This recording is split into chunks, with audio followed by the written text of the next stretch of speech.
de na pro bono ebe wiye ewo Frederick Champo empesuaso Fred mi mo ache so osofo ya na design na nyame adom na ho to say na me da romantia na obompa ni bi aka ho bati ye be bompa ya aka ho ama menim say afo no Southeast for there ombe omboa some de me share won come da say kro kan ya che omo kan wo man kai jimi ma mitu sa na ma we emre no beduo no PBNC wu kwan so ena ye say Dr. Mahmoud Baumia e na probo nyina ba na ye say wo no akoye ayi omega e de say na ma ye de twa na nim that's it and okay the constituency to na okono our region you know it's a region na akoye last region and now start here no half zone no our central region make half zone na make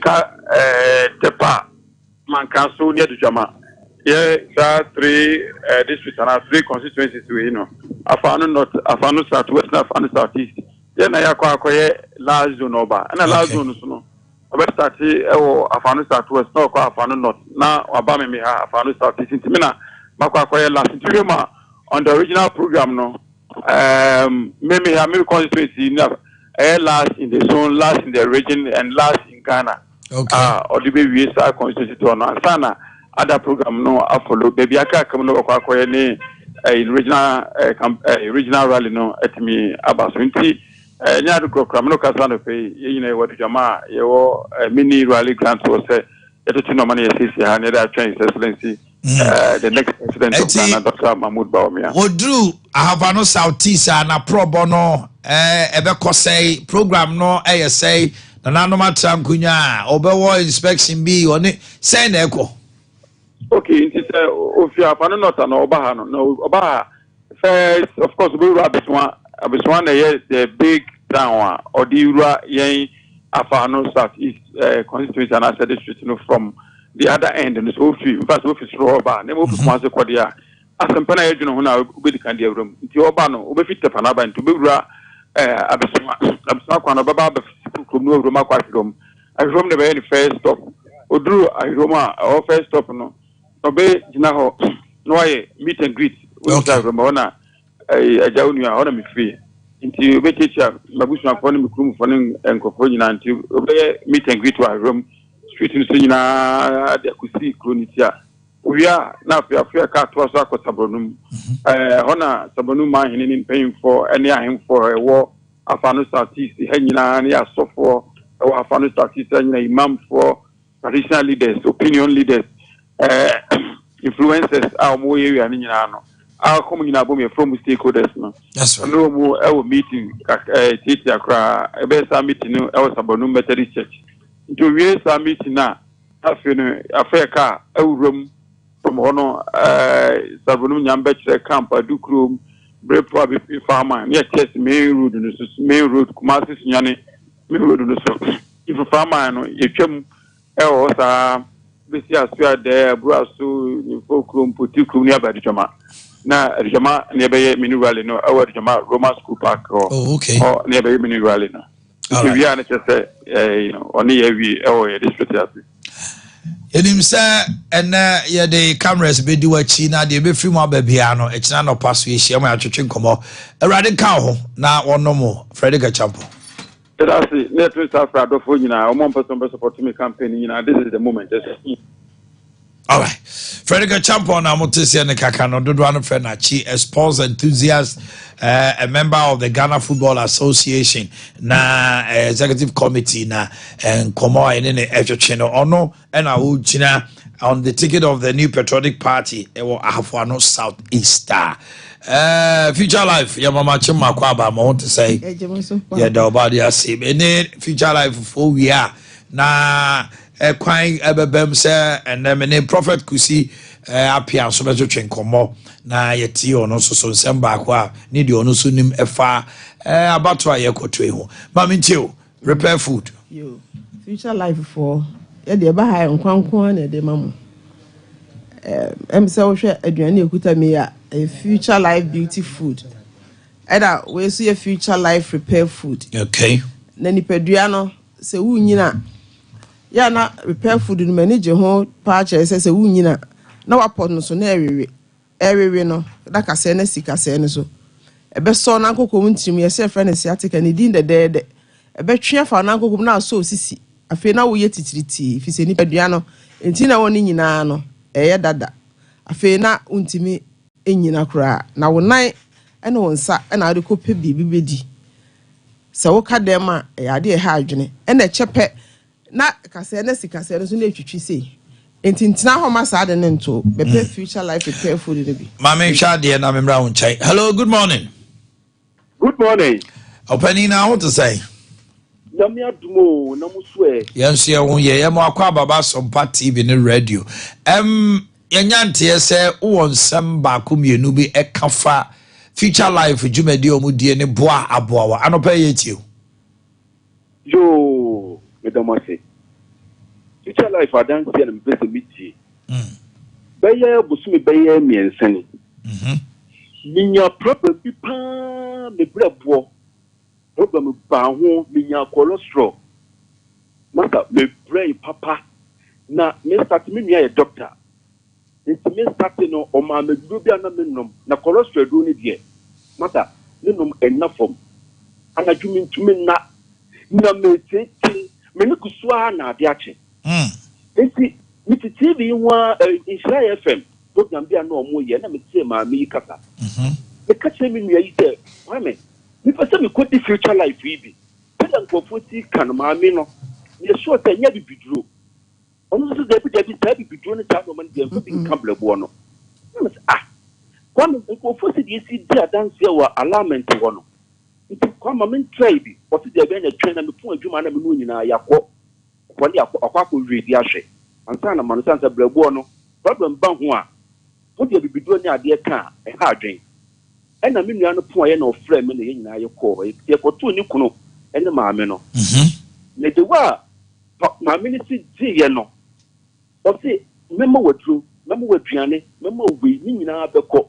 Okay. Na me nua ni winwi. Ena oji we ya na wahwe ho. Oji we ya na wahwe ho o si ebo. Ne show we edru na ye edru. Omoduane na ye edru. Do the entire text one in hwe. Ampa maame ni ma ye edru. O ma bibia na otaso ma ye 12 bibi ahaban bi.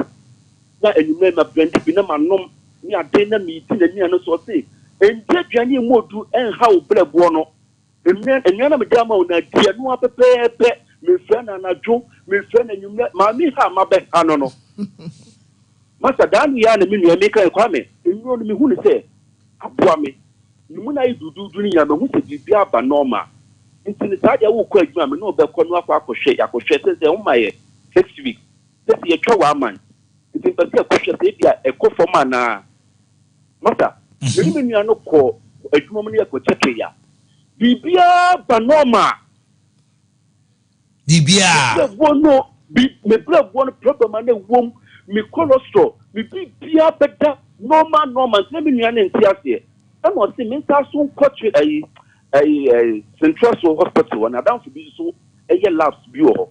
But so they confirm with any day pa. You also the same thing. I didn't have been a matter one month in it.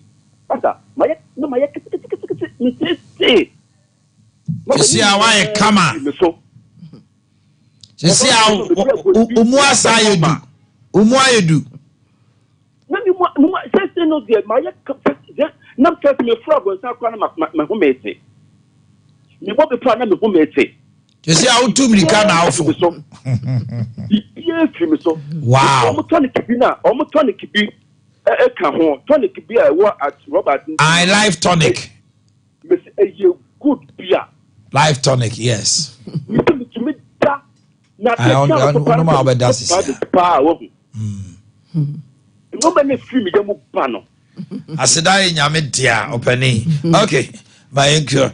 I mean I don't say you didn't even say crack and it's all kasabio. Now the numbers now to Jana also. And you na ye di no, eno na ya na high you know.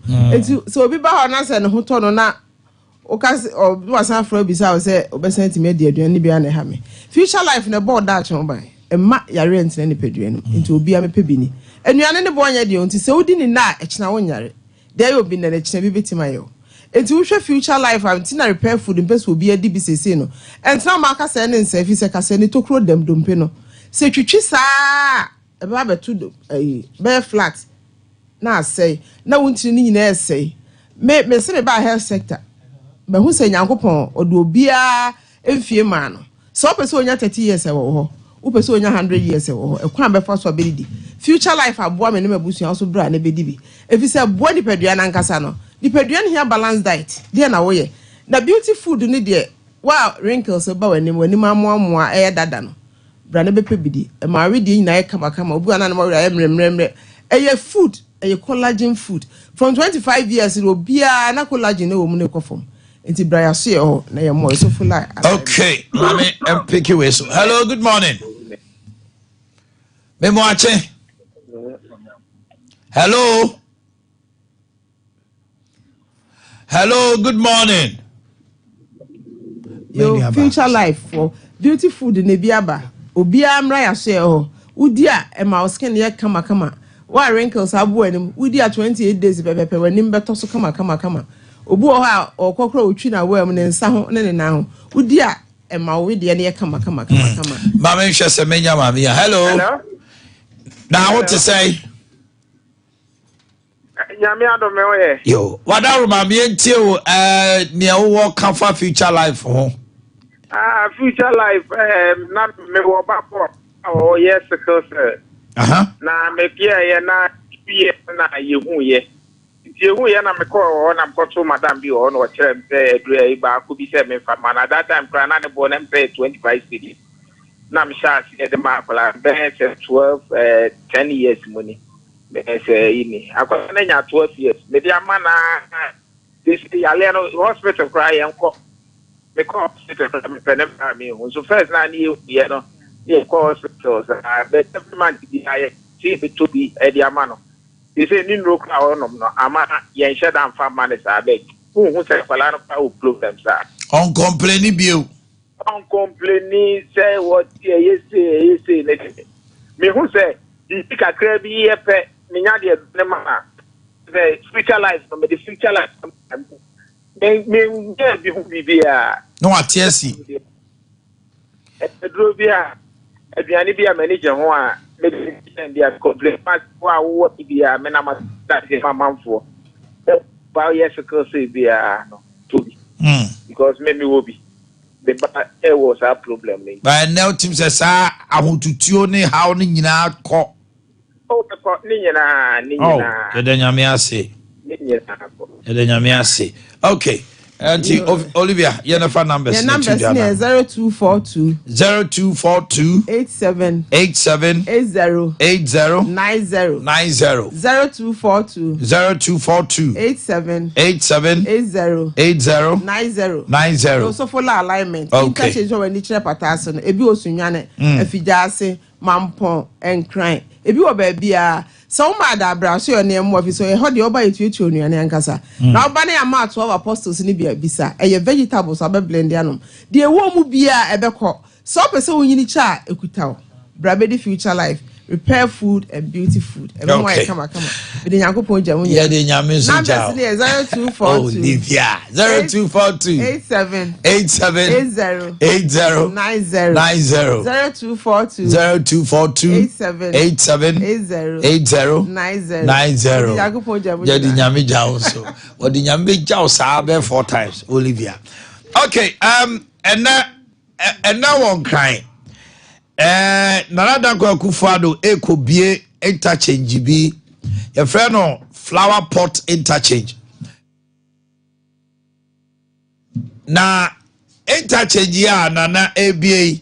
It is the second longest flyover in West Africa. The second longest flyover in West Africa. E won cry na connect Shiashi Airport Hills and Tema redesigns road through East Legon. And the omubie we flower pot run about every hour. The Abeba say, Doctor Sphincters traffic in engine.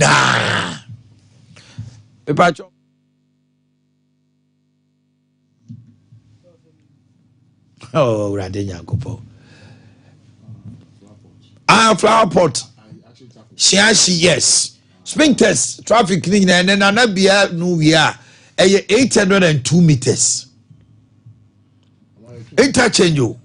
You're trying, dear. Who be say, now we am here, do. Oh, Sunday, interchange so much chogun ground, no. One progress there. Now we share Shiashi, dear, flower pot today. Mrs. Spring test virtually, omu be a tomb. Traffic in Yobio. A Jaria member sprinters in Crano, a dive born near my board team, a Bayer Siciano. Yes, Nina Frio, Shiashi, yes, that is it. And then an Ecobiano, 802 meters stretch, the second longest flyover in West Africa. A chamo Bachuna Honoma qua 802 meters. 400 meters mienu. Ti said we trust stadium who mienu. Track nos. Oh, I nya some ketwa. Efe pa. Just say. I was there over to crew. Doctor about to say. Look at the Hana Huni pa. I is Legon. Oh, Charlie. Nyana muma fire dear my own. Okay, that's why I'm interchanging. Why, Doctor Bob to say? Maybe I will go. Okay, and I did the share. Oh, it is scientific.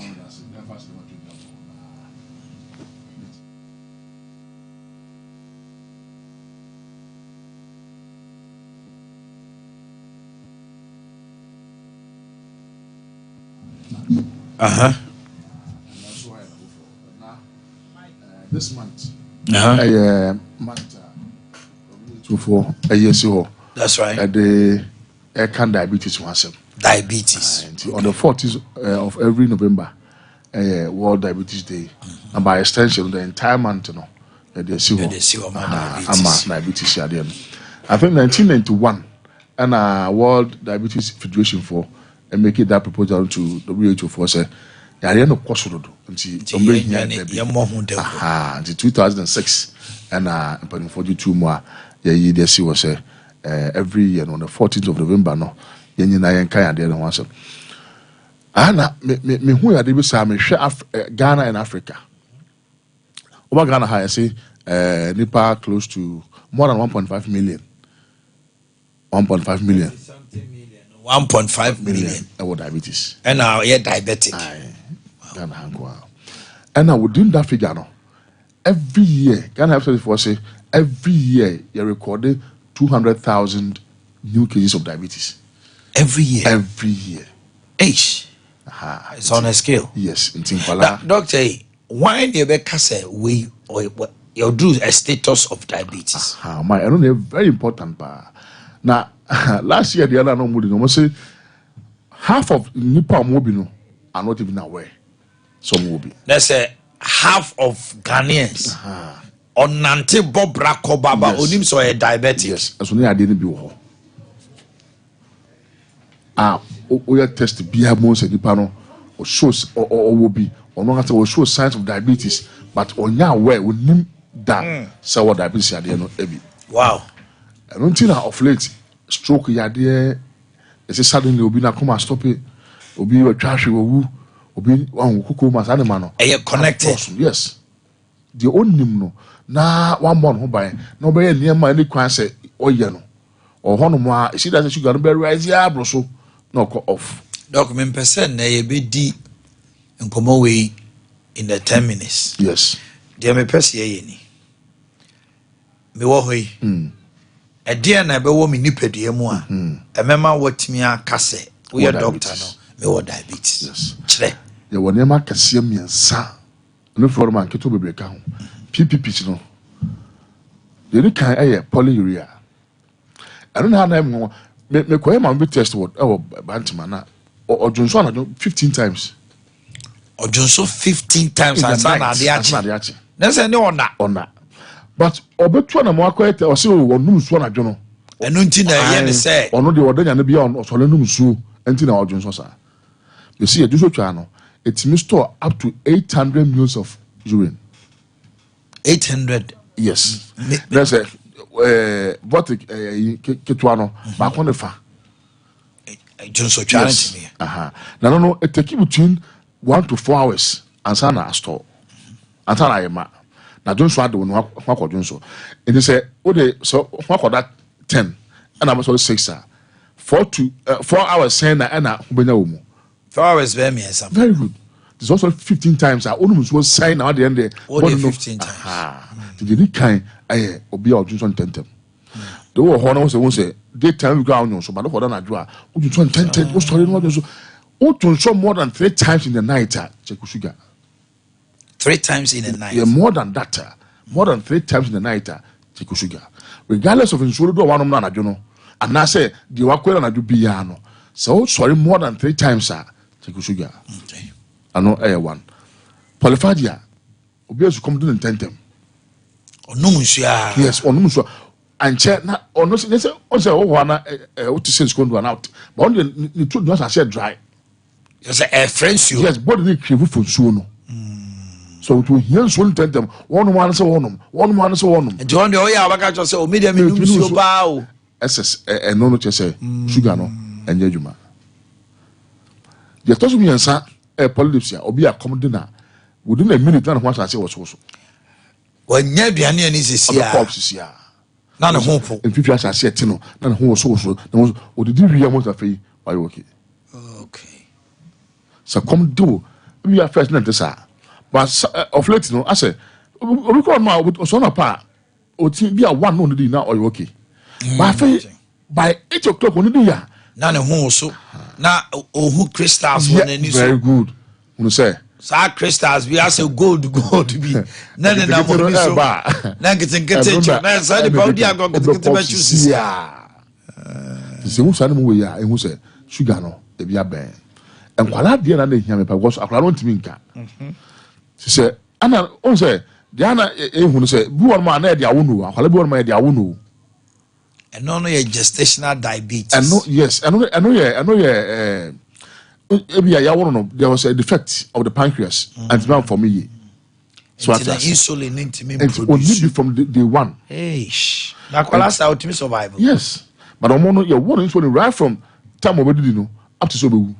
Hey, my manager will be sad 4 years every day. One of food, your son of Funia walk growl pains. I'll become now pain. One and ya. Oh, man, said you open the yao. And I know you're from about an hour to a fool. I went to a idea yapa. I can't be oh, be 1 month, so I'm not to anymore. A bit changing the diapers, baby, 15 times. Just on the door. Oh, just and to see enough for and normal. And I do that the same thing. I can't no, and no fit. When age and then the body size now and your pet. I feel the team, you know, also you want to me. Babu one more would me. Oh, you need I wait any eku. Some color, I feel your black spot to be. It's me to Acolano.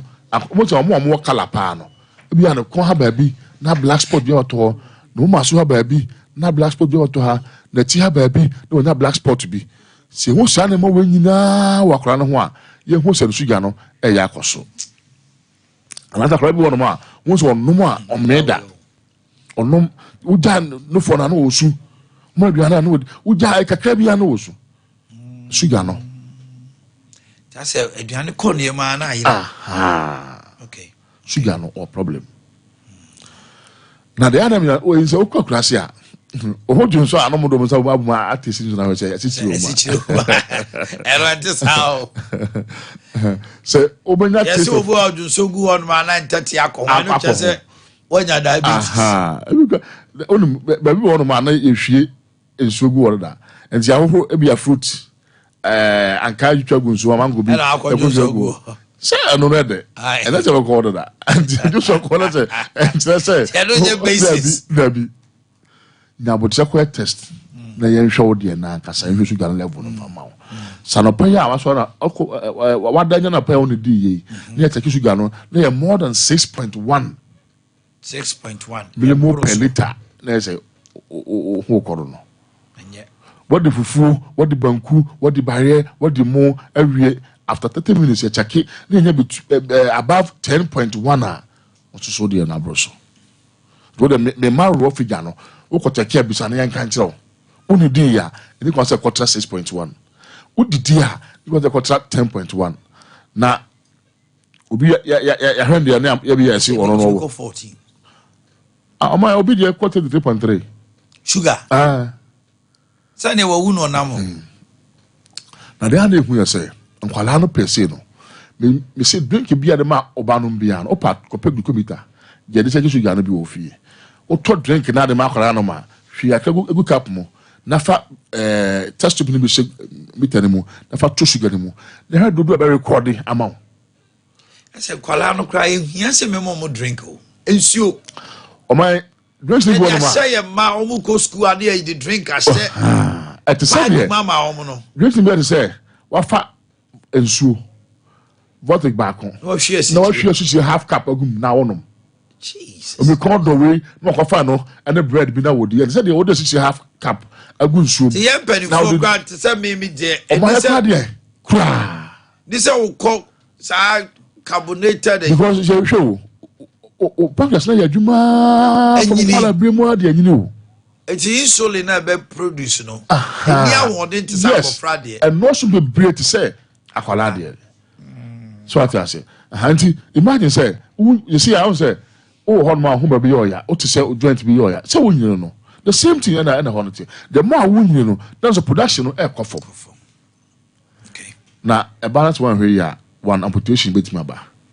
But you chat, or on Sunday chat, when I don't know, say, do 2 next week because some say, in Sunswa diabetes, the penny pediano. Yes. Who can say, who can a dorsal? I mean, per se next week. Yenya bread eno eko na sesia no ye kira kwan ene so obi wo bia ahyeya obetimi aba timi so ade a come asem wo dey say ni aduro pacho o say akoye common or diabetes na ye yi adwene ba obi or diabetes yes and then ben pani bi o say Omanhene me bompa ye say obi mfa bi mo obi dua o timi say just wakusa how feeling no nipa no ye nipa kese ne this what te sisia so so bi was one funny agro bra na ya found to videos is manageable oh yes bebre to be how no diabetes uhunu yes or ye bibia yes dey asede a wo dey ato ama no odi so checking diet ni ye wonom na do kama okay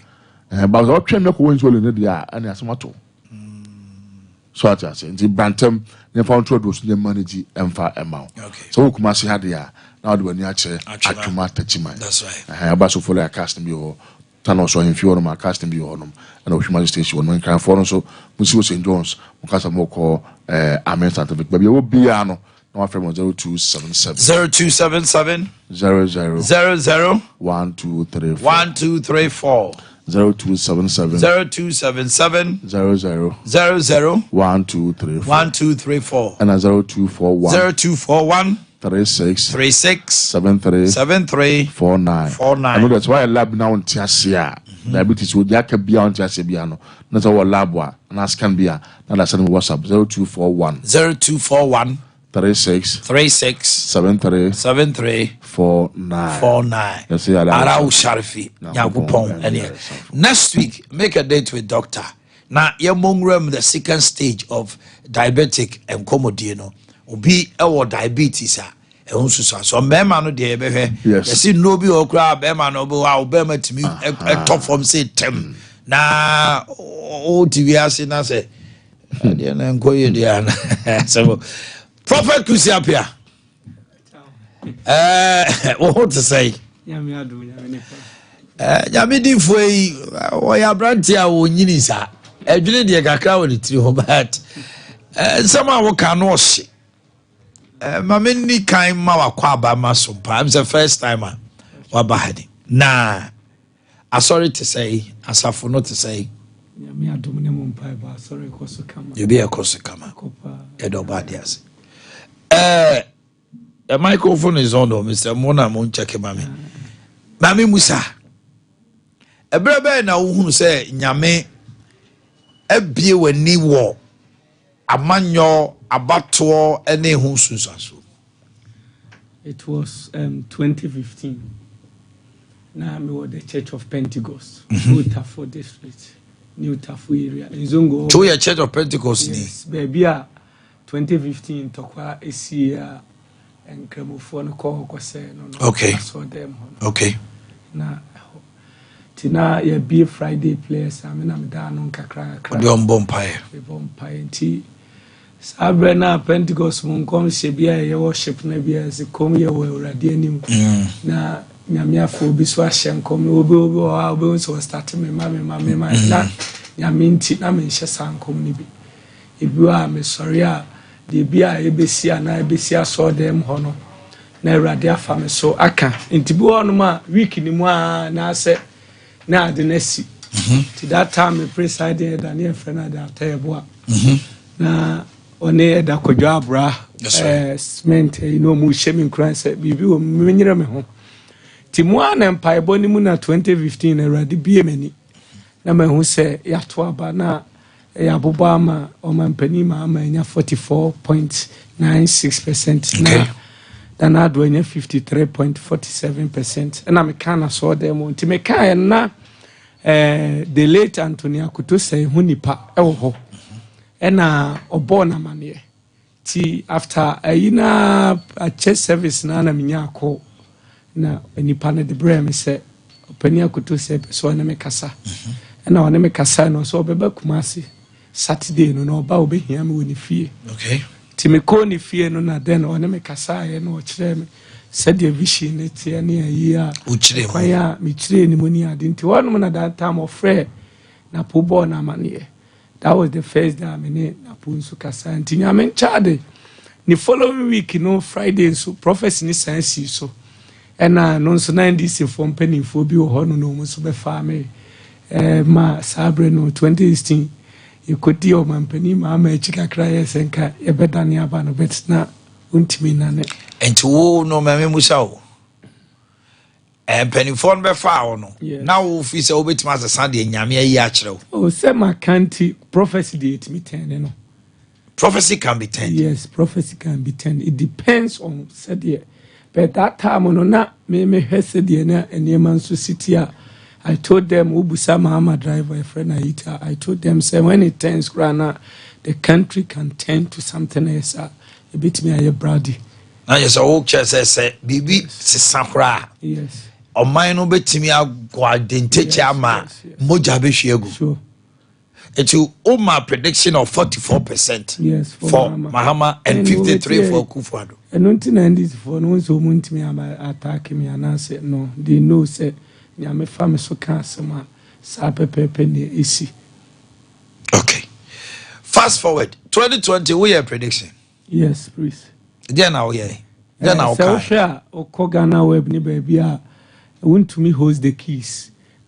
Nanado will win 51.3 as Mama 47 point something. You know, Helena Idris will be the savior until so be electing as flag bearer on the Baba Jum. That's me. 2020 who can say Haruna Idrisu Ena Obeji NDC Ediomaba power. Yes. Nanado Benya 51 point something. Your mama benya 47 point something. Yes.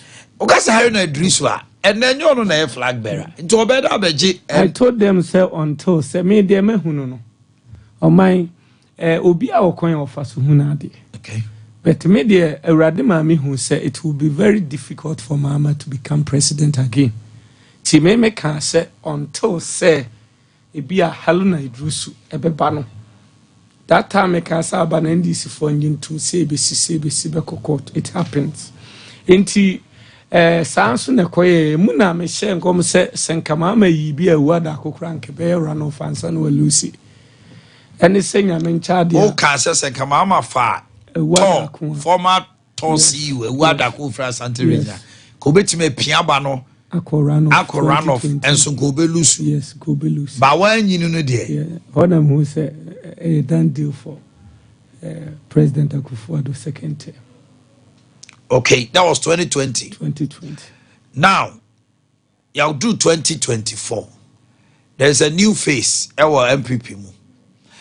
Ghana Amatun. Obi be di kind. Send the first time or pray a jar or bread. Nanado compressor. The late Mills or compressor. J. Kufo comprenu. Dr. Mahmoud Baumia Edikai, the first time and the tea akoto about to krataso. Moses say. Why say a question is a very nice and intelligent question. Obusano. Benyamia from the Nisa Obia Baba Kwana Obi Bamino. Because ye be station ma obi. It be a 3 years cry won't mean page station. Bebusa said the into Omanhene Yaw Sompa when ya bear 2 months cry a take Sompa station in Anka. In the question yes, who to be having. Yes, inti me busa say oh stanko me stanko. What I say I was said the nyame and obi akwa apam. Enti enye trend. Enye trend. Say na we coin to say Debbie. About me asam na meka to sa prophecy na meka who to me holds the keys. Newum say ba me will succeed Nanado. In Ghana. In Ghana as the next president. Who say queer PC. Yeah, queer PC. Enti sa prophecy no then a higher we chairman of then chairman NPP Swami Chairman Kennedy no one me very close pa fe na na start here Pentecost umba me nche ne ade tie urada akunya wa wini haba as brain omunyina na me fine and am catch Chairman Kennedy say almost alliance o pa akunwa no ope dia when starting ye hu bibi because in life overtaking is allowed on say oji hu this na opese sebi what's now Omanhene so a wade a wo sebi a wo ye e de transfer fi se sebi o ye ntra Omanhene so sa ye mu kwabrane nsem sa enti de na me mahu no sunsum that time na align won ye ma bi e wo so ye because as a typical Kumasi guy there you know say I will have something common with Asante Sama na bi enti na wo kra no do align yes enti I sent him twice Chairman Kennedy Swami eko akra oba bia na menya good response be na me awurade aka chem say ye man kwan mani nhia papa no so and I'm started so I called Andy the aid of to me and I'm say Andy me bompa ya na maxi the cardinal obi na me say me bompa ya Andy be very close to Samira na me hunu say ono na hinie no nyame be mo ma be ye mampani na sabre no sebio Awurade am wani munyam kese kra ache even na ado abreso so say na mehu into that time no say obi a be kan ko first gentleman no because hon na say no what the me ma kan ye and was status on Ade Samira 2017 to now ma because Andy is very close to Ade Samira yes you can so I spoke with Ade na me katre no say Ade Awurade say mo na mbeba abedina na ado ade free one minute then the relation started and sana maybe can say sebio na nato if free so ba umia beba be no benya or co primaries now benya 64% obe we need 30 regions and oko we need 14 regions which the figure we nya 62 plus nti Ewurade Nyankopon wo said obi asi hu na ade o man na obi wo wada yesu me say me ntan so da me da ye hu pa se me so da ye se ya e kakura chen vision na se bi me ti ya bia wo ho bia mpai mu ana utimi go into trance na nyame abie wani o mai ne me mitimi ehu bit se de se bi TV ho ya so wo hwe TV ya na e che metimi aka de besi bia pepepe sanso ne besi I went to Metro TV with Paula Dumochre me ne ye interview me hwe na nim se ya to one am chairman and say omo a abegina 13 ba ko be free mama na koye 12 which na say how the you cry and I say how the two just say I told me tre only the interview na nyame bie wani e na wo ka o chro man no wa wanka who say o kan say e na me ka chen say enyo ono ne president ne national security for ntem because yes sir about one say ne besi beben so a ensem ya ACC enkrofo ano pa nyina I told niema biblia yakeka no kokwa mu anya krofo ano pa se wo mu DJ kufu atan yes na on say sunsun fam no on so pese wo watri obi nhira eye kwan bebre so tina me catch us overtaking is allowed na ya kan kire Jacob say ampa obeba abeji iso nhira tio nanso first or try no with aduane ebra ekomdi ni nua wase mambi ni wase memma wa je se waton pani ama me ani ama na ho so na bibi si sunsun fam iso ani ama na ho so enti as a pastor, as a presenter, as a politician, as a king, never joke with everything be our better was soon from. And now honam from Obi I can't say, oh my unye that was solibegu and fanetra. So what I say, yes, answer as some PM free or any non country or nebia or coquam, any penny and any pa. Obi obe bragi aye me bibiano ni betu obi a se metu ebi o enema o man ne metu simple bi obi o abia bet kokuam ansan safu je mfimu enka se boy no wonte wokwa na se sei no onimu nim de omo ka video because apostle amakwanta ba kumase yes now name ni akuma kwa metenko interview and o say kumase kroduem ha abrantie ketewa bi abofra bi ye frɛ no kusi apia on say na me papa amakwanta kasa ono ta kwa no mu hwe ne ye na numu asem one ni nua pani ne papa omu din ni nyina ye kusi mienu kusi apia ne kusi boaten sa akrofo ni mienu wa asante mantem so a prophet William Brame ono so say a very powerful prophet oba interview or say that young man by name kusi apia Ghana don't joke with him ye ko Israel ko bompa ye me no na koy na o come ho anadwo ye kwa ye aduane fu bi o ma ye kodi ya ye go tu ye na PS aka ho asem bibiri a kire me but ye ko ho I saw some things Omanhene I said this young man is different eba say ya asofo akuku dama yenim wo mo ahyem kom say aba no de momo ka no enye no na beye eba sa wonye worried so my me no etu kwan se bebre be hyem kom say running mate no bi bo ba dimpo ane but me catch there we bra ye kotachi holy war ye ko holy war I make no cre time I call the holy war I kotachi adan kwa no so me enko ye that ye kotachi holy war you didn't ja hosa no se o man me kwa no ka se papa o se bra pani aba no mo de mema napo me freeze aba no aka che me that say napo de benya but not deeper be asofo ni bi adifo ni bi say ye de mema na atoshi de ma eni pesro ye unse me be kan say edom be yi napo be sikumase wiem be yesi yeah whether no be say na manfo nim say me ansam be kan say o man na ma ye ho adwumo ebra me de people me de ko share holy war na podi me de share one share me nsa tina me ka kire wo say na po ensesa you me de me people ko share na say o obi a wa no odu unim say na po issue no I got a lot of problem yeah when we me free that's right. And then my time. That is why this election is going to be my last election.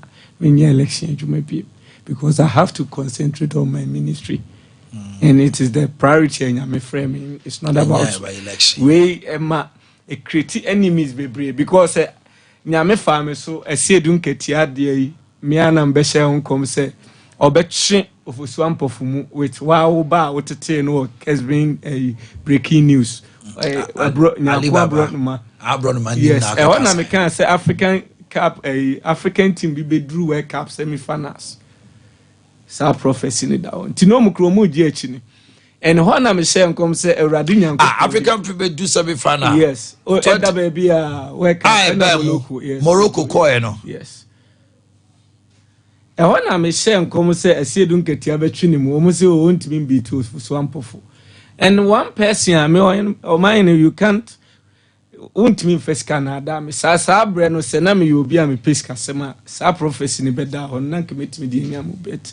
me so said the me papa said be there be or catch them say and yet there be an said be obey Victor but the one who me muno per se ya me dimijina baby me denya me as America by me nim 70 Sunday wa do we need Georgia okay I made it to Jakra me ball ha o say the obey in Georgia Pennsylvania yes. Pennsylvania no kwa na hunu kan yi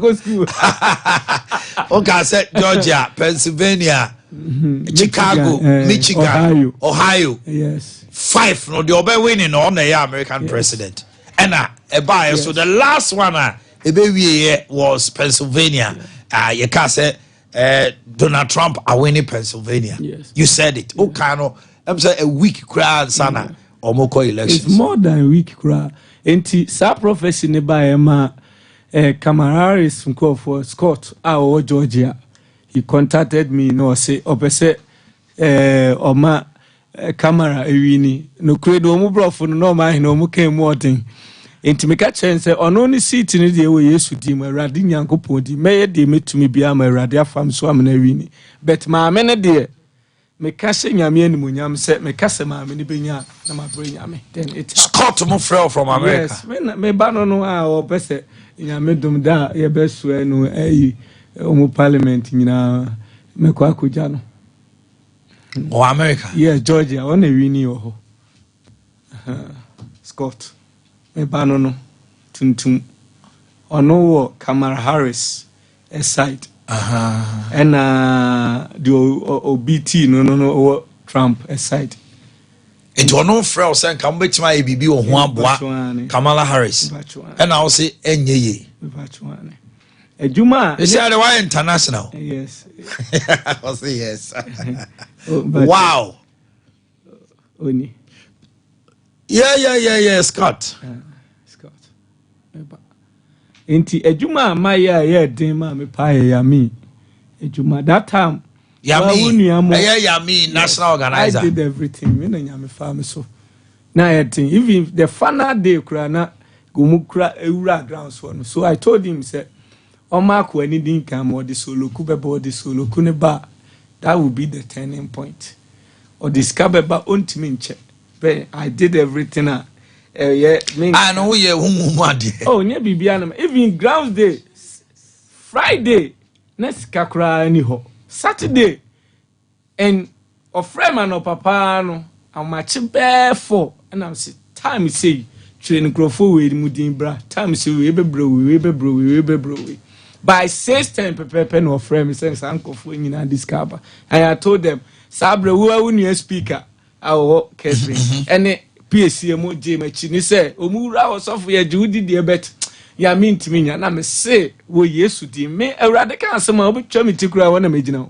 me say wo Yesu let's just see ya me wakwada election we be ba wo say eyi na be win no ya me dey na o ka kire ya kasa ya che that dey ma hu no ma because wo ya me ye wakwada akese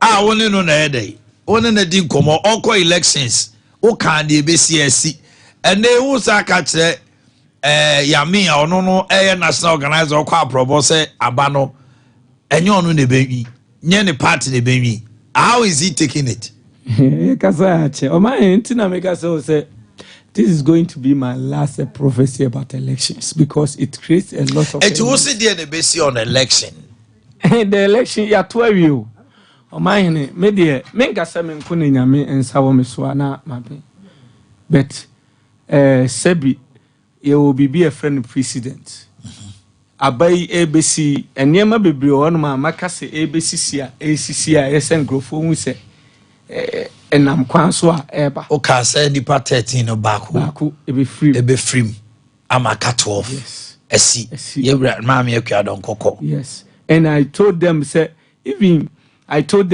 October even Ade MPP for mom pay free sabre ya to 3rd December yes 3rd say nyame ma wo munkrofo ne nkwa fi say what I saw this night and I said this morning ebra me bom pay no enhye nyame ani munyam it's not about say o mu lose you but I say na Omanhene o mu nyina abonyenyi a me were campaign as a free campaign as a brana BBS. That's Ubia. Yes. Because they are doing everything spiritually against say BB sense into a mumpen in fono. Yes, we move bomb pie pa now for Munkwahu. The election, there, me nim the bet me a done election. Better no interest. Yeah, Sebio, ye bomb pie ma Dr. Baumiano, ye compressions. We say ye nippy ye Lucy now. Because Sebio every minute, every seconds we beat Mrs. San soon from Job Airquare, Juman, none urine in the Mangui. Ne ma ni ne Juma and say Bibian say, but all honey a friend or phone so. Enti Nyameka Sam Chrawa, Esa will born home by Enti, the SA ya now, ne say, me then Yamia say.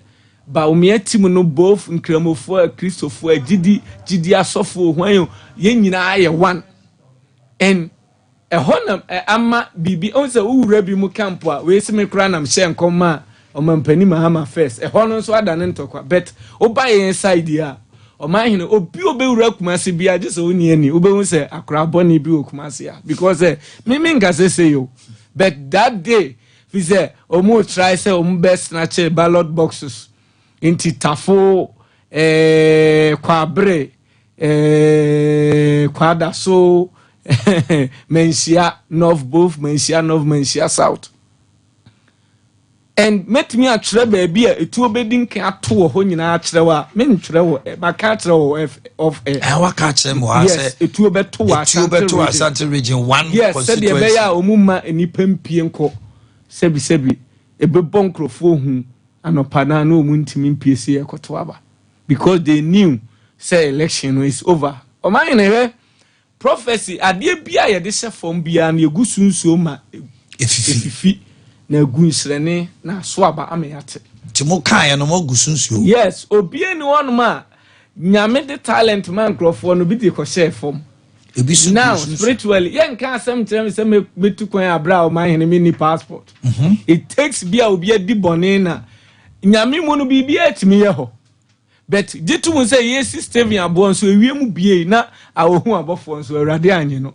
same god na ye che petro on the konson gu ni na my god enti when you can some tirawa emfa ne say Omanhene say that is why me can some bi tiravi me opa ma sofo better and go shia no onti sama ba body guys nyina bebie ko enya bibia na me kan o se me ka asem bi okoko ma because ne body guys ni nyina anim se sebi me nyame tumi wo me so even him for we sirem kura because wa kra na de sebi nyame ensa wo ne so enti dia na nka beboan se ebe ha no na even MPP for not doubting Thomas is womb spiritually and physically and some of them also know my imagine so be diabro then be GBB but they was say no enye so e many no na me ka say no say dog enti obi ohwem bia nim say me ko kan wo sister station say jitum say we ye janka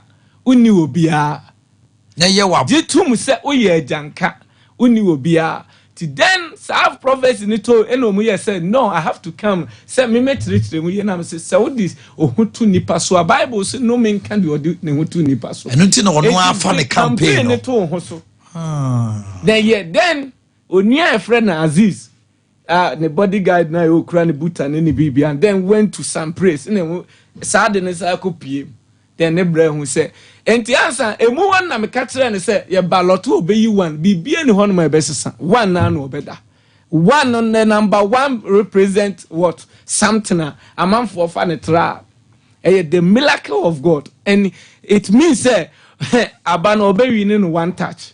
This election is not going to run off. Opi obeke bi e dada.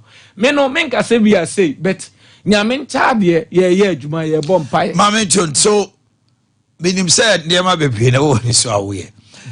Election way. What are the figures for first second? Yes, 50.9 which is equivalent to 51%. 50.9. Yes. For Baumia. Yes. You see, Omanhene, what dear, some man for any da so say Asante region near dear. me ade amaka no kokoa mu no sebi owura safu mavu ne mpanifo bebre nim the besi north ne voter no it will shock them. Voter region. Yes. The voter region, the last time people are 14%. The banker figure. And you met me at retro amount. Even a Central region, the metro amount. A Central region, the oh, na oh. Central region, mammy people. I'm in tremor. A woman people. A baby. Maybe John and Ponsawa, John. John has oh my, the turning point of what? The turning point of U.S. election here, Joe Biden will be a banker as a bank. Yes. What did you attempt? Yes. Ebia statistics, but a man for fanetra. Baby election na dru so anya ben fo amoma empire eti omapani kufo ateni no eno so so ye huhum ade o mine election sem bebre besi wo de atro na hia me Ashanti region oma me figures no voter voter the 5 northern regions, no MPP be win one. MPP will win the 3 brown regions. Obi or Pebi Amra. MPP be winning. Yes. Northern region 1 pair. Yes, northeast. Northeast. Baby and this baby ni bia no figure no. Any votes ni very stream. Ewo northern region. K2 MPP will lose Greater Accra with 60 something to 70,000 votes.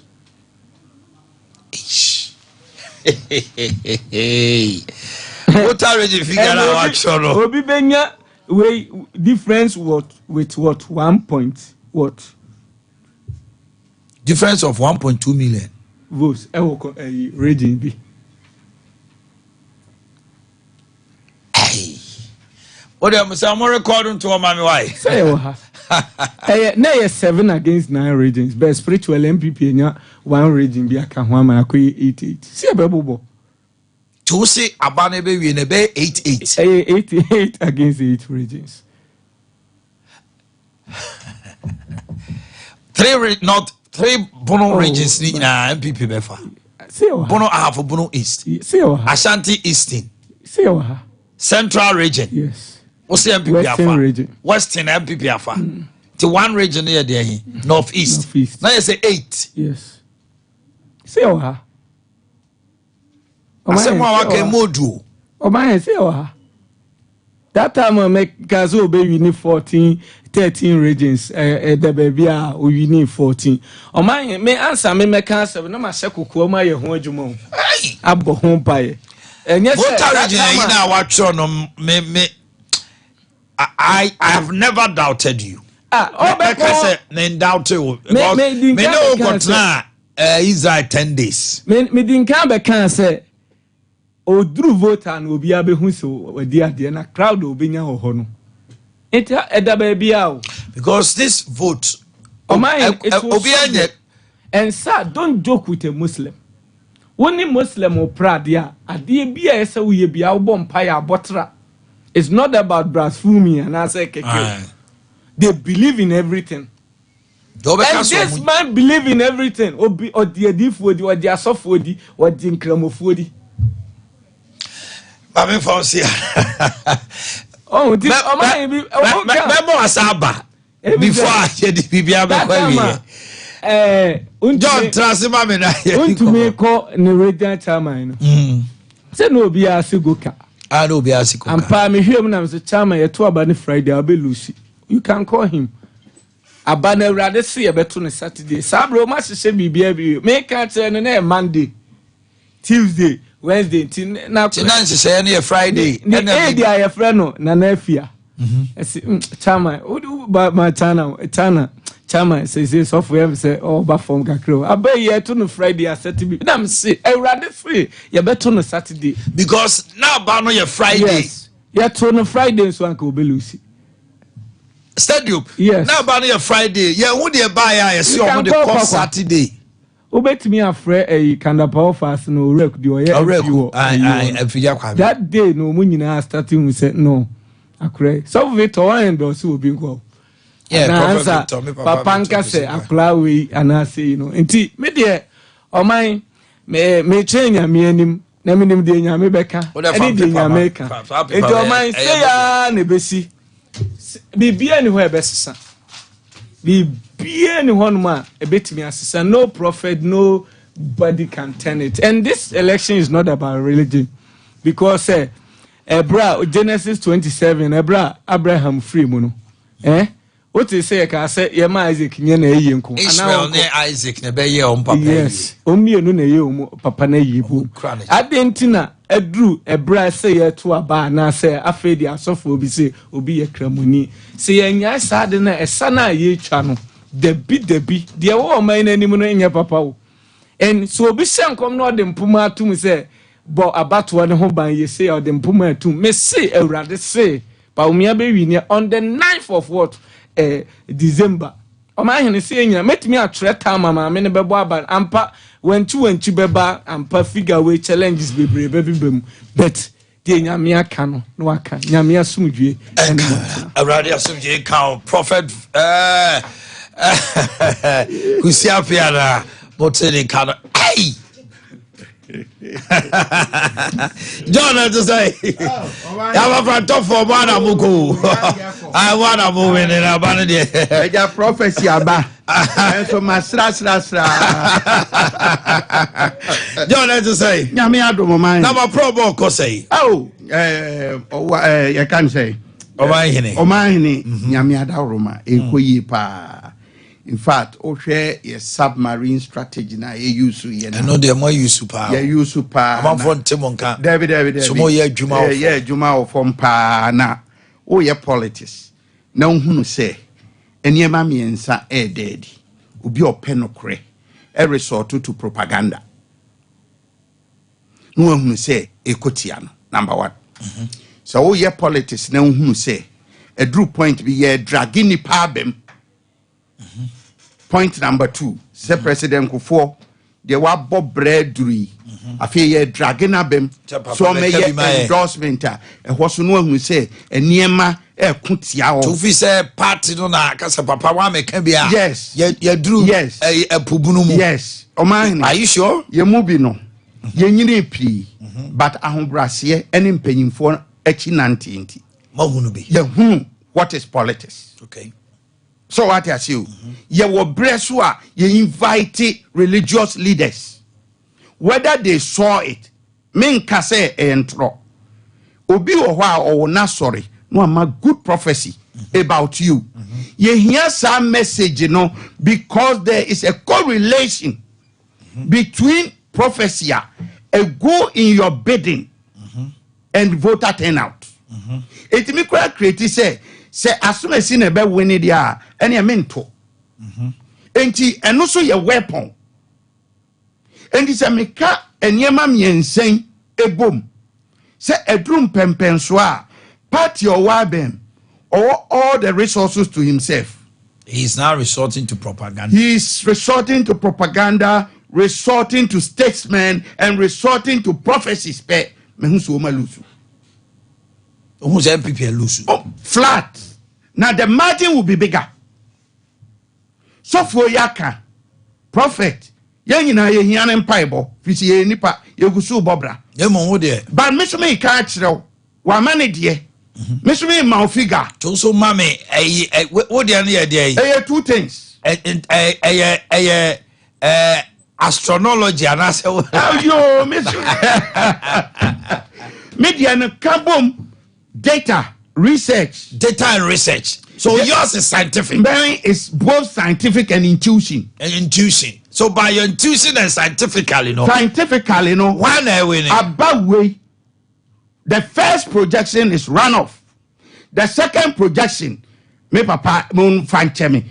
The other winning Mahama Besaba. And I'm giving 53.7. Me pato trene. Ye the back compare me see and yes spiritual sem. movement for change. Me na me catch you the abano ko second round. Momo de ko second round. Yes, na ye ko second round. And no, it will turn in our favor to win. Say our man is the alternative. Mahama, which is 53.7 above. Second round no. Second round first. Second round. Second round obey 53. Now just we go first round. On to me nyanti don't win it. First round no. The first case is that first round no. Okay. Say eko na say epaya. So be nya. Enti ebeye ebia eda Alan versus Mahama. MPP Graham. Mr. Wefrim. Alan Trematin. A second rounder. Alan Trematin versus Mahama. MPP is out. Now him. And no the mystery minka. A seer meka. Say abano ko second rounder. Invite me. Mesa ba we fidi so. Never beka anko second round. And of course, say uko gima. I was say wa say room for a conifa meyede a kobo second round first round MPP onya me see mama figure and no say me see 53 and above anko second round tra me see me the data anko second round your party your movement for changes there but why you saying say MPP nya Mahama ne benya say my calculations me we are your conversation ma ube hunu die ube hunu die ntia number 1 oman na ye team no owahene omanhene sebi ye nyina no ye product of universities. That's right. Me failed pa economics and finance. Okay enti die layman ebe kan wa abontene say ahokyere no me ti ase deeper say inefficient economic policy na diaba. Okay. Say. Ahokyere the first point. As I see Akwaba. Ghanaians. All right. As I say Akwaba. Ghanaians lamente pa according to Daily Graphic. State's own Daily Graphic say 41% of Ghanaians will use economy as yardstick to vote. Okay. They are going to ask the question. Check your life and see. Are you better off in the last 4 years today than you were some previous years ago? What makes it better for you? What doesn't? Now, the first point we have to look at in terms of better off unemployment, which Daily Graphic is routine number 2, info analysis, and so routine number 1. What's he say? What's he penye jumanye? You for no enye jumanye. Na adia nyami chiri. Na adia omebia chiri. Ewa abrabom eye waste. Sa uko economics ma, yewo capital no yewo mienu. Yewo sika and yewo human capital. That's right. And it's a human capital no. Sieka say Africa is projected as the biggest market here because Africa has population. Africa population now owono eso into a huge market potential.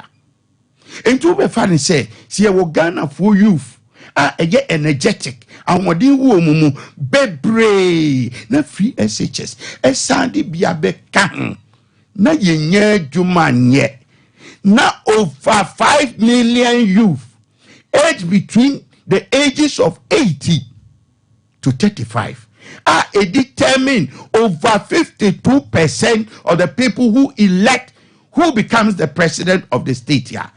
And yet a plunge into a serious social waste problem.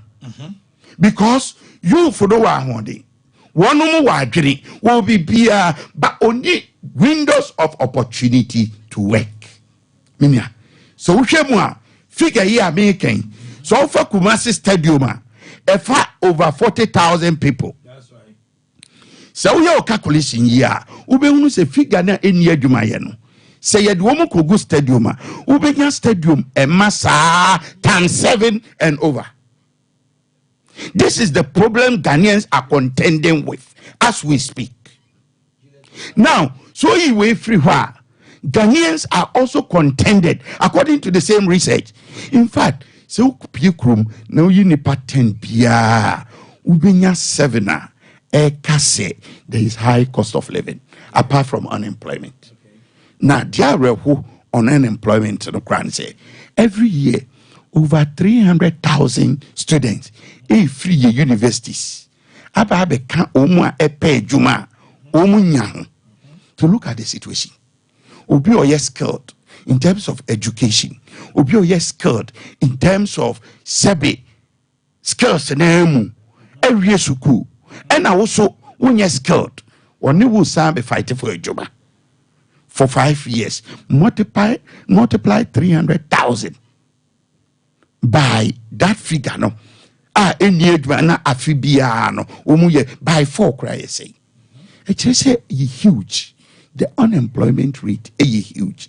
To be people say a dear na fasaba, but my second problems are Ghana which is high cost of living. And your my boy diama sitting more yet minia say hey minia sasi wo hey minia no ye pie ye sere ye entire ye toye but the minia sasi nim fa me ho say I speak facts.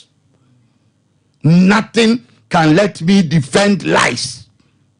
Me ko seminary me was of die Roman muntiti kakra.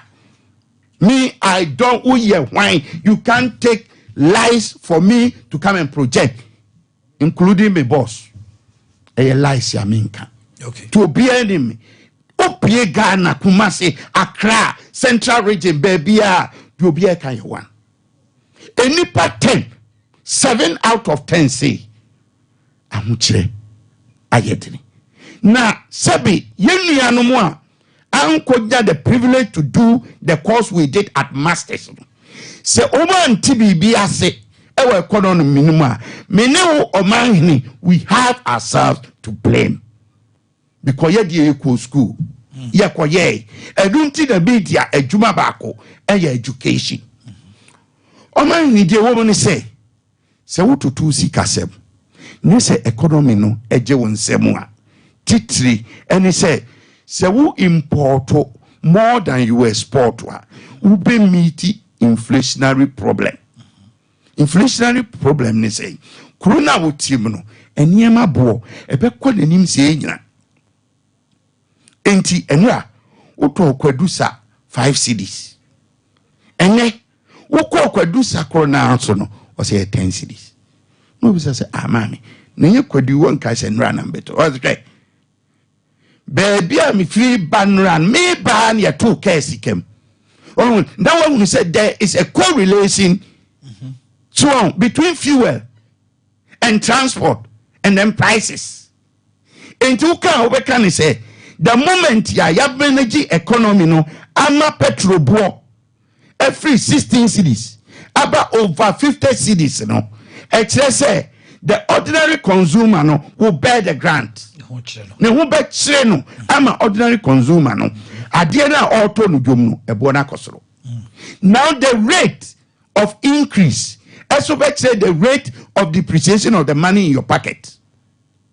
Until now no yemfa ne say we edwom niema boa eye dini efiri hwa wa ba fuel so ama niema boa ye din nyame ada roma free SHS inti yetimi de ma no ko no ono ma wo nursery ABC classes me kan kire ebo no bo din krasini SS me educationist me a publisher enye free from enkwala no oh abem de na no abusa say teachers na kira de wa abem no kro mmawe or private school for the foundation years because a very serious years for the child. And you know na do chum so all building a new foundation ama enkwala on the basic almost see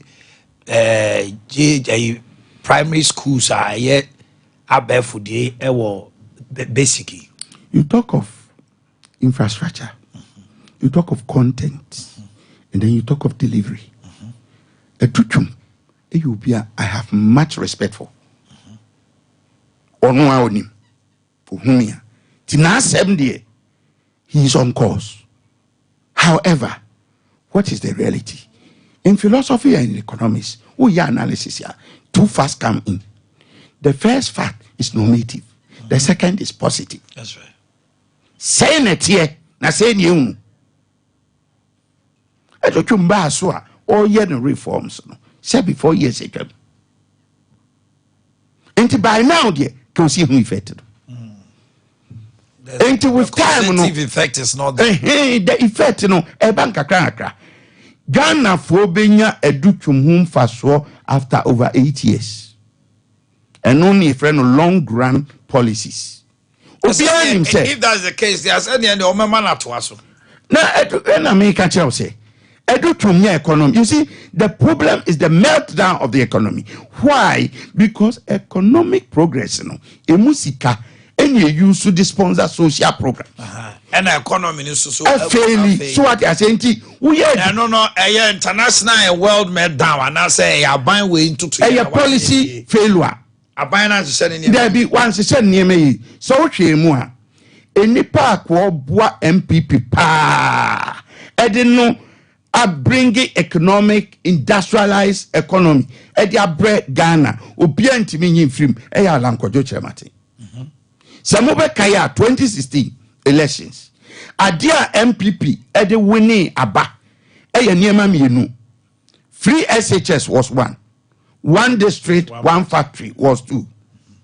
1 district, 1 factory was coming to create an enterprise economy. Na economy ni boom. Before booming, resilient. Na e boomua eden fasodie ebeba. Ejuma ebeba. Ebe bringing the macroeconomics indicators lower. In fact, it will interest you to know that as we speak, inflation, America, will know 3.5%. And so, and decided Trump recoming. And I said Trump come back. Inflation, and yamabo, America for say, figures na it doesn't reflect in the prices of goods and services.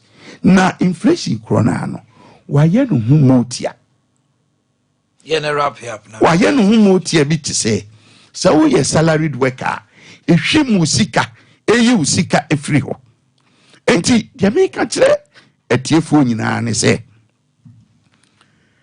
economic failure no has been the biggest failure na mutwe nipa na ebegina abato no na ye Nelson Mandela efre fiase no hu say the black race and a twa ba man no e dia na Nelson Mandela person ye wonfa ewiase experts embra together no mume advice no how South African people can take advantage and take control of the economy ewiase nipa ye nyina no out of 7 Alankwajo Trematin of Ghana eka out of 7 okan oso oba ye wo emere mienu eduru mere bi ni wo free SHS mere aba it has come to stay now ya hunu say Ghana for do na say a lack funding credibility because you see ka 7 year ya boka ma Ghana ni biaka ebro 23,000 Ghana cedis enti say no how do we sustain the free SHS? Niyama Ghana for akoswa enjoy. Next, let's say industrialization and better economy. Better economy. Nti Alan propose to say Ghana. Si ebefa yentuma pefra. Obe revisit idea na or the buyer 1 district 1 factory. No the government energy resources aship. Na afi watake macro economic indicators no offer 10 anchor projects. Emu baako eye agriculture abe. Enti agriculture no eni ebe produce raw materials for extensive production. Okay. Edi amaye. Into offer abe. Ukaya Malaysia bagana. Ebe suya abe ho adwuma no. Malaysia was able to reap over $25 million per annum on the world market from Abe. Alan say, we are starting. Say you start here, we can compete them. You pay $10 billion US. This is very significant point. Now, obisi what is me obisi or the city me papa land every free 16 about 5 me ma utupe Segana oil palm oil and 10 billion. Cocoa now is the hub. Cocoa my $2 billion US. In this or the 10 billion ebe count from oil. Okay. No the 10 billion ebe count from pharmaceutical products. No the 10 billion ebe count from agro processing. BTC tools near the other ebe count 30 billion US dollar within a span of 4 good years. Alan BTMI reduce more import. Now we export more. Thank you. Export more. And a dear Jumana. You for no penal. Okay. Fight corruption. Na abwa. And until you say, who got to a bar? Movement for change. Alan Kojo Trebati. Order number 13. Okay. But I say. Mami kwasa si jima. Azase. Yeah, Oman. Mami chiu. Yes, Mami chao. Encha busuafo nyina na santima mpomfo amonti eti baby encha mo so. Issues no Oman aye nsem bebrebe na ye wo se mabusuafo ti ase ne se. Yeru ala ncha mate obi antan no. This bitterness na e wonu mu a. Waya enei. Ode kasa bi amana chi yerekufo no. Onya na mo ano about one ebeto in fact he wouldn't matter in these elections at all. Until the ambassador mechani say ya 2 years say ya pa Kufuor remains his godfather. Kufuor remains an icon in this country and in the party. I no free mokoye. The last time I checked, Kufuor free MPP nim.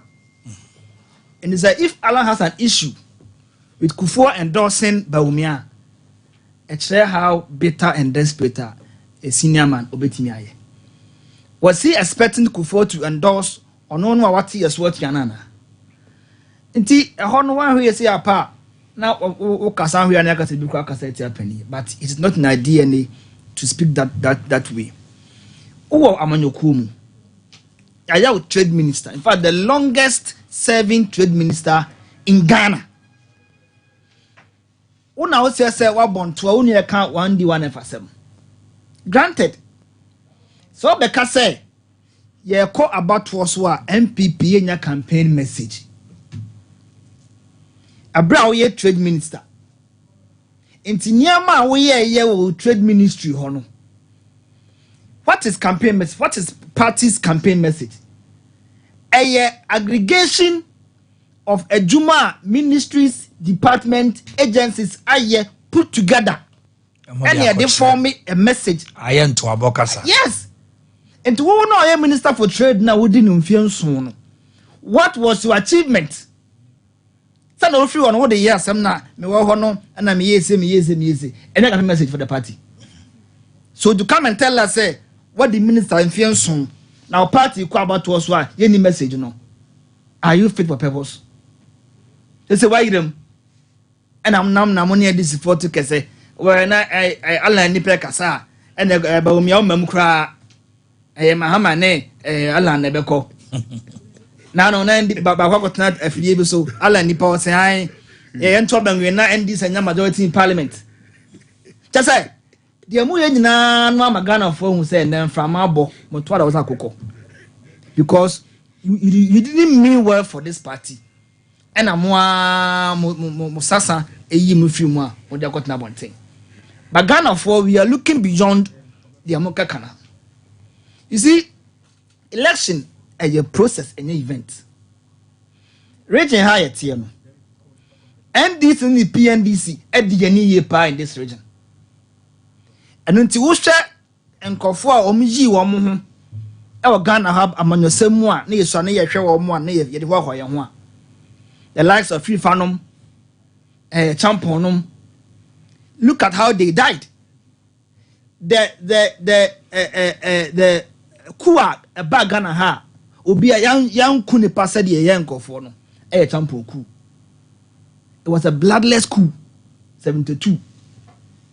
Afrifa omote committee efo independent solar asset committee to investigate whether or not Afrifa or Fremampo no odi boni bia na committee be ka so onye boni bia PNDC for ikun no she asante made share on businesses PNDC ne NDC for egu no the last man standing yerakufo we send this for a meeting say papa ne ngani mu ase now many NDC for minimum ya asante for am ya asante man ko ade share onum si ade a NDC for na ye no kra no abano kra no o me NDC for but abano kra no yanto kra no o me kra no munye free no you have no idea NDC for some of them crowd has been on radio commentary me more of a PV jantoa you both we NDC ni no utie no ade akoso no Kufuor is our last man standing. What I mean for men shakra or mudu or mucha at the background tour. Politically, Kufuor is the last man standing. Deliberate attempt by the end say you wipe it off or more sha santian munyam. Aben namase ubabon to asi antumam. We are mubarino. We are NDC barino. Oh yeah, Mahama, oh yeah, oh no katan house or review. Now it's not just about that, oh man. When you say, oh yeah, I don't doubt him anyway. He's a nice manner. Me did say, Okudia Lantia, I'm not to see any papi, didn't know on him. But you see, Ghana, we live in a global world. And until your economy, no one can. Our economy is 80% vulnerable to external shocks. Then can say Ghana, your economy, no. Say BBC, Amaya. Yasha almost young woman, a kind of pa. And until so what Ghana had known him say, well, read I'm sure he has read it. Bloomberg report by UN reports, Ade by World Bank report by. Say, I want to try echoes we are say from 2022, the COVID effect in Nano, Urban Nano, and it was due to inflationary figures are not air cost through. Ewo ejaman so na say amaya omo na ehwe omosua omo. It is in those reports. In that same year of 2022, between May and July, US if you get to know the US dollar no 60% of wealth transaction in terms of money no are done in the US dollar. And the US for Boapa deliberately increasing on monetary policy rate from 1.5 to 2.5% in 2 years. That was why I was quite resign UK. Yeah. Now, on Pronkopo return, started to go through over there. But then, no, on my penny can send me. Or say, a nipper who are young man and Quanum's economist idea, a bit mediaba. And one of a Yasin in Ibaqua, you're just putting the power, a Fitch solution. So almost anglophone. Yeah, Fitch Solutions. One more reporter by Ambassador or economists. Or say stronger than expected economic recovery in Ghana following robust second quarter 2024. Now, okay, key view now. I mean, can or say following strong growth of 6.9% year on year in quarter 2 2024, we now forecast that real GDP growth in Ghana will rise from 2.9% in 2023 to 5.5% in 2024. There is a Fitch for catch Ghana for say. Abayanon say ya odi agu akwemu no. Ama say 2024 bana wie ya. Omanhene benyini every 2.5 na. Omo kan no akodu 5.5. Na say improvement aba. Fantastic. Which is they na kwa IMF. Mahama Kobi anso akobi.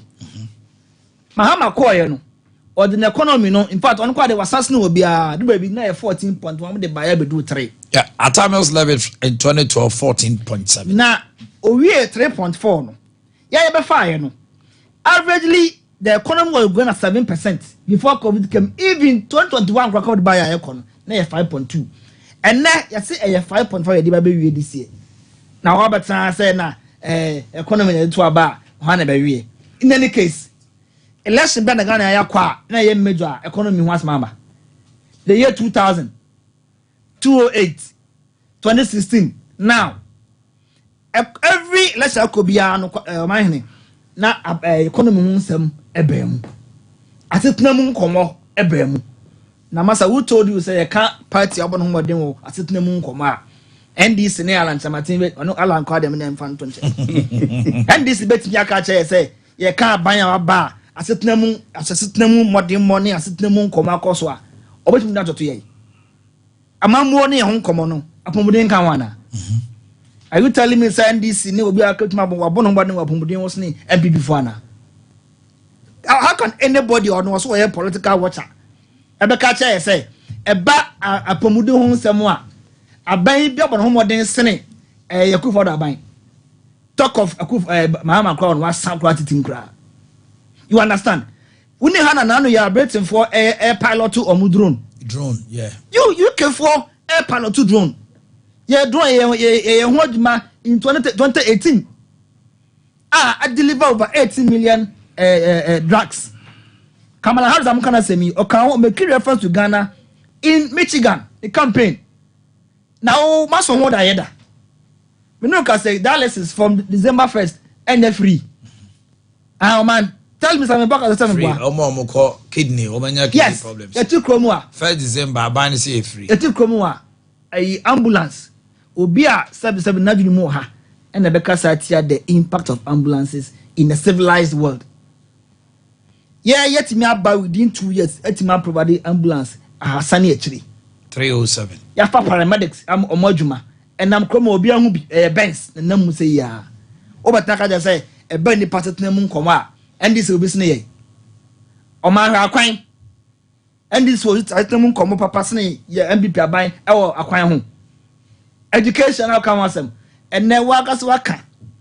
Say, I know, you behu a dutum so impact in the next 8 years.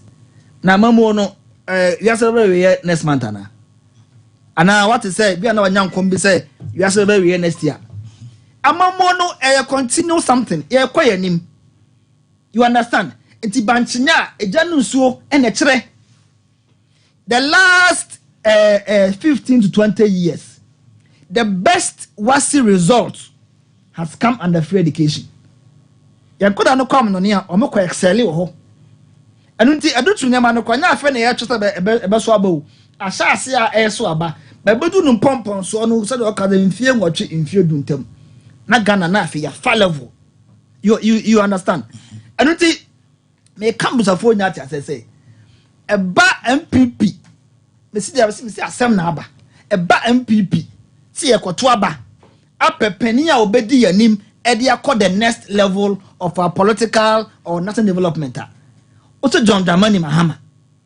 Oman asamba kosa I want to say. Say bonifa moral decadence.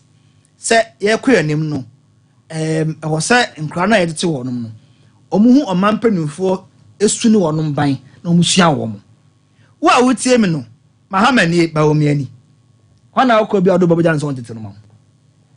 Practical, commonsensical approach based on all transit. Bible say, Sabi, the anaduned macrano, or cannot to me bunyansani. And to bua on him, one no assem, and the woman who the power. So when I was when you go for meetings, don't be quick to talk. And to bua more toward you, 72 among Mohashati, a branded in the moon and pow.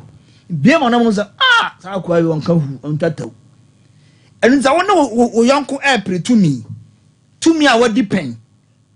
Now, Obakacha say, Uyankono a Jim for a crab and a gunner ha, or so only pepperni be a siano, or by Mamma Sociano. Tell me, what did you be at them? I saw for a him for, Imam for, or my penico for Mamma did not temping. Obakai, Okaze, I will not kill this letter man, Okaze, I will use a bulldozer. And Timahama only the right moral to talk about the time also for and say because on why you expect or you extraordinary when it comes to say champion for and poor Ghana. It on this very note to crown a banner ya cotton. Yan shall be our Brennan Wasi. Yan shall be our watcher say, or bet me can call for her MPP or my MPP. and go for di our power party nim and call and come Japan. She said the MP Pinty, Jajab come Japan or Ghana. Credia will be our born to a general secretary, or kind of fast way you know, I will di yaw. Or try to and then Alan Cochinaba. Hey, Jakun. About me, I Cochinaba. Yay. Who's that ended? Watch it, Jaco. As I said, a Jaco, but me, I Cochinaba. I see, Yabua. One of the finest brains. Soon. But me, I Cochinaba. Shankofua, but me, I don't know. It tells you, say, the man is a unifier. Or a Horvasia. Sabi o kanipa bom o won so adun say yakwa anim no Ghana for say abrafo na koja ye. We need to catch up, and we can only do so every idea who share the fourth industrial revolution. Thank you. Happy birthday to Mrs. George Nousu Mensa. And now Mrs. George Nousu Mensa Yama Utrim Kwa. Happy birthday to Imelda Abnanchi from Gabi Kane and Efia and all the DMB team Ashanti region. Imelda, oh Mel, yeah. That's my will be penasem say. Correct. Mel, oh me penasem say. Abofrey. Oh, you're cool and collected. I tell you. Oh, she's too much. Happy birthday to you, my sweet daughter. Happy birthday. We cook was Antimai Senior High, any Jai. Sally Abubakar of Nazareth Montessori Preparatory School, Stephen Awuni, who are Quada so and then Ayawawoda, Franca and Thomas, and then Susuya Mawoda, Andy Boadi, CEO, Madame Rito Usu, and Ayawawoda, CEO of 4141, Eja Hotel Annex, Abigail Doku, happy birthday to you. And then Gillette Opasare, oh yeah, a lecturer at University. And then happy birthday to you, Dr. Fred Che Asamoah. Happy birthday to you also. And then okay, Madame Rete Wow Fiyasi, Abigail Doku, Juliet Opasare, lecturer. Fred, okay, then yeah, time now so Baba Mimao. 2 minutes. Okay. Na yempeje mu why yo asema medika ni say me papa Alankwajo Chirematin never meant to disrespect President Kufuor. Now if MPP had a single respect for President Kufuor, they wouldn't have asked him to endorse Dr. Bawumia. We are just woman share. Oh, me city me can say Omanhene is sharing chamber me see. At a point in time, if they had a single respect for President Kufuor, they wouldn't bring him into disrepute to endorse Dr. Bawumia. Number one, Dr. Bawumia, now, my first submission, I didn't want to go there. But Maminka no plain say, economic reason, and both President Kufuor and in an Kufuor didn't buy. But if we are today assessing the economy of Ghana, Sebi, Obiajitum, with due respect, na me mfa so bo no more no nkwa aseyi failure. But me de so bo no bono because ye bu ni dini ka senunti ye de di ka sem semra se economy ni nti na Akufo Addo de obaye. Enti ye hwenim dia wukura wo economics mu dia no bia pe higher score in terms of eniema mini abobo sui, but what fail enti say President Kufuor will be a endorse na enku betimi aka a better statement for want of word anka officer hwan better statement ni say President Kufuor oka wono mu a sebe ete party no in a party mraso in yi Dr. Bawumia mebwa enti se ene so no be a campaign manner. He has his right and his opinion to support the party na ede but wo jaya no to eko kasa wo hwe de ye duru wo abrabom na wo hwe Dr. Bawumia what is in him Dia ufi say ono ne ye best dia. Nature say they have led you into lying to the people of Ghana. Thank you very much. With all due respect. Nanka for the purpose of education. So Kevin, Miss your time now so. Asase make it statement bia. Asase mami nti. In a minute cry. With the asempetia. Yeah. On Zeston I'm concerned you before them. Ade. I'm not committee. Oh, you see. Who say yeah ni ama kufu kasa ba o me aye. Sabes que Omanhene kufu nyansa oh. Na asema wo kan wa se kan. Na be fa no dia. Asema wo kan wa na se kan. You. Wo de utimi kan asema obi nhyawo. You. Na Omanhene kufu Ghana no watenase a. Baabi a wo firi kwadakura wo oto wo hu. Ono kasa de a ye ne asena ze onka. Look at the insult. Me see more respect no. Come on kono. Look at the insult. So we force me kasa for no. Mo ko pa chew. So me kasa. Me see. Abusia for me de mo be see ha. Na ma be fan to just say e kira no pa. Me ne lawyer osensia. EC boss o wa santimantem ha e kira. Me ne no wo exclusive interview. We are going to have an interview with lawyer Osensia, the newly EC boss our Asante region. Oh no, and a channel power, I am a special guest. Now, Natasha, Niema, Echo Asante Mantema, Electoral Commission, Nioma CSC, Omohone Baby Omadrunano. Make a date with me, have a wonderful day and stay blessed. It's time for full time with Fancy and the crew.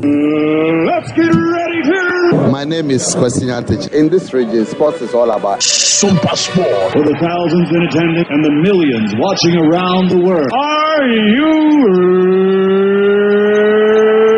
No, I was not shocked. I'm always booed. Everywhere I go, I'm booed. I like to be booed. That's why I fight hard. Because I am the king. Ready? I'm ready. This is my national flag. I'm proud of it. And I'm proud of Africa. Sompa FM.